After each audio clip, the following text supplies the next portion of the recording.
Muy buen día, mi nombre es Laura Maritza Rivera, soy estudiante de la Universidad Uniminuto, estudio tercer semestre de Contaduría Pública. A continuación les voy a hablar sobre los hitos históricos del desarrollo dominante. El desarrollo es un concepto al que se llega por composición o por oposición entre países y entre sociedades. Se ha llegado a un concepto naturalizado, la idea de un mundo dual y jerárquico que se construye ideológicamente bajo las bases de las dictonomías. Estas dictonomías que nos dicen que dividen entre los países de mayor poder y de menor poder. ¿Cómo las nombraban? Las nombraban como los países civilizados y los bárbaros, también como países modernos o tradicionales, de primer mundo, de tercer mundo o desarrollados y subdesarrollados. Debido a estas divisiones racionales geográficas económicas, las potencias han consolidado su poder sobre los pueblos, sobre los territorios y sobre los recursos naturales.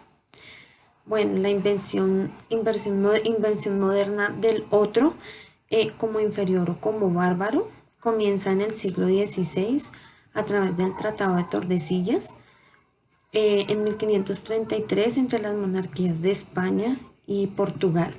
De esta manera pues empiezan en la construcción de las periferias. El proceso de división internacional de trabajo, según la economía como las periferias que se dedicaban a la exportación de las materias primas.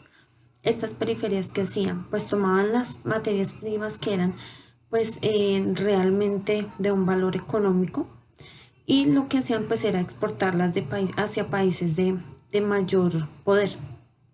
Cuando estas materias primas llegaban a estos países, pues tenían un proceso de industrialización el cual hacía pues que estas materias primas tuvieran un mayor valor. Cuando las periferias querían volver a retomar, digamos, esas materias primas ya tenían que pagar un costo muy elevado, casi hasta el doble o triple del que la habían vendido. Pues debido al subdesarrollo de las economías, fue la pauta que permitió perfeccionar el capitalismo monopolista y el auge imperialista. Mm, en cuanto a las élites locales que se pasaron como puentes para, ¿para qué? Que se convirtieron en un estilo de puentes, pues garantizando el saqueo de los recursos naturales y pues estas personas recibían unos beneficios como poder económico y respaldo político. En la política económica se llega a dividir entre pues, los países desarrollados y los países subdesarrollados. Estos países desarrollados que hacían, pues como son los que tienen mayor poder y tienen pues mayor adquisición de inversión, entonces hacían esas inversiones de tipo monetario o de tipo tecnológico hacia los países subdesarrollados. De esta manera, pues, como supuestamente los países subdesarrollados no tienen la capacidad económica pues para salir de tantos problemas o deudas que tienen. Entonces los países desarrollados pues aportan esas inversiones de tipo monetario o de tipo tecnológico para ayudar a la evolución de los países subdesarrollados. En cuanto al subdesarrollo latinoamericano, se ha manifestado ya que las potencias económicas han ideado un sistema político de subordinación que llegaba a retraer en cierta manera el avance de las capacidades productivas y sociales pues, de estos países subdesarrollados latinoamericanos. Los países dominantes ante países de menor capacidad de desarrollo, la historia en donde se empieza a dividir entre los países pobres y los países ricos. En el año 2003, el Banco Mundial pues ilustró algunos indicadores sobre el desarrollo de las grandes diferencias existentes entre los países pobres y los países ricos.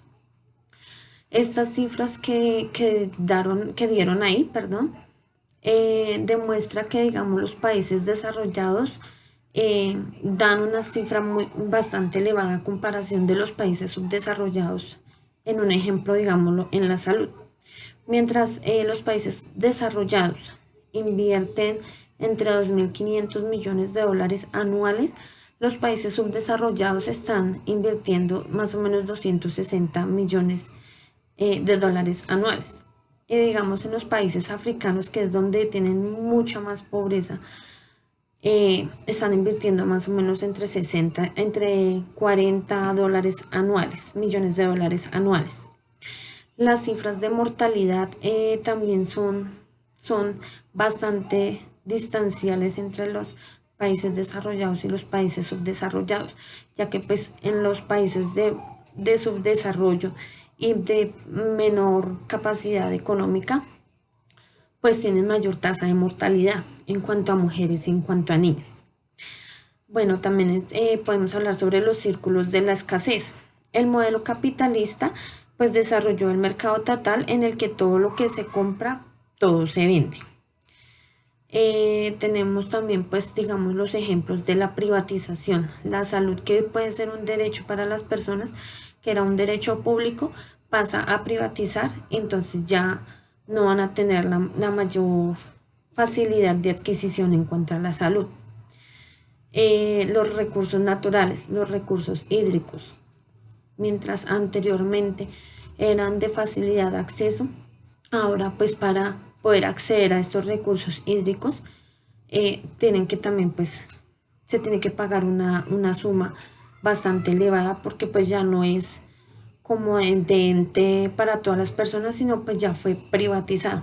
Entonces, lo que antiguamente teníamos por derecho ya lo privatizan y entonces toca pagar un costo por todos estos derechos, como los derechos hídricos. Muchas gracias.